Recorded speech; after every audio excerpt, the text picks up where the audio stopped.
ලස්සන සෞඛ්‍ය සම්පන්න දවසක් වෙන්න කියලා ප්‍රාර්ථනා කරනවල හැමෝටම. මට කොහොමත් විශේෂයි. අද ඉරිදා හින්දා අපි දෙන්නම ගෙදර.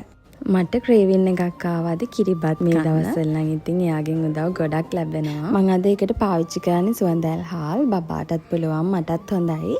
දේශීය ගොවියන්ගෙන් ඍජුවම හාල් මුං ඇට වගේම හැම ධාන්‍ය වර්ගයක්ම ලබා ගන්න ගමන් ගොවියන්ටත් හයියක් වෙන ගමන්ම රටට හිතකර දේශීය දේවල් ලබා දෙන බඹරවත්ත නේචර් මාර්ට් එකෙන් තමයි මම මේවා ගෙන්න ගත්තේ. මේ වීඩියෝ එක බලන ඔයාලා කව්පි වලින් චූටි බබෙක්ට වගේම ප්‍රෙග්නන්ට් මටත් හදන්න පුළුවන් රෙසිපි තියනවා නම් සාධාරණ මිලකට අලුත් සුවඳ සහල් අපිට ගෙදරටම දැන් ගෙන්න ගන්න පුළුවන්. ඉතින් කෑම පටන් ගත්ත චූටි පොඩ්ඩෙක් ඉන්නවා නම් ඒ වගේම මම වගේ ප්‍රෙග්නන්ට් අම්මලා ඉන්නවා නම් පොඩි වැඩිහිටි කාටත් අසනීප කවුරු හරිත් ගෙදර ඉන්නවා. එදිනෙදා අවශ්‍ය පෝෂණය වසවිස නැති අපේම සහල් ධාන්‍ය එකම තැනකින් දැන් ගෙන්න ගන්න පුළුවන්. බඹරවත්ත නේචර් මාර්ට් එකෙන් ඔයාලට පහසු වෙන්න. ඉතින් මේ තියෙන්නේ මුං ඇට මං හිතුවා මුං ඇට කිරිබත්ම හදන්න. ඒ වගේම සුවඳල් හාල් එක ගැන විශේෂයෙන්ම කියන්න ඕන හරිම සුවඳයි. ප්‍රෙග්නන්ට් කාලේ විශේෂයෙන්ම මේවැ සුවඳට හරි ආසයිනේ. මම මේ හස්බන්ඩ්ට කිව්වෙත් ඒකෙන් අපි උයලා කරලා කිරිබත් එකත් හදලා අද නිවාඩු දවස නිසා ගාඩන් එකට වතුර දාන්න හිතුවා. ඉතින් දැන් වැඩ කරද්දි හරිම මහන්සියේ හින්දා හස්බන්ඩ් මට හැම දෙයකදීම උදව් කරනවා වගේම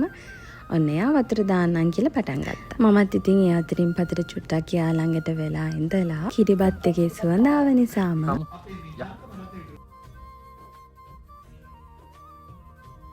මුළු කුස්සියම සුවඳල් හාලේ සුවඳ තමයි තිබෙන්නේ. ඒක නිසාම කිරිබත් කන්න තිබුණ ආසාව මට ගොඩාක් වැඩි වුණා. මේ දවස් වලට අපි ආස දේවල් අපි ආදරය කරන අය ළඟින් ඉන්නව තරම් සතුටක් ඉතින් වෙන කොහෙන්ද. ඉතින් ඔයාලටත් ආදරණීය දවසක් වෙන්න කියලා මම ප්‍රාර්ථනා කරනවා.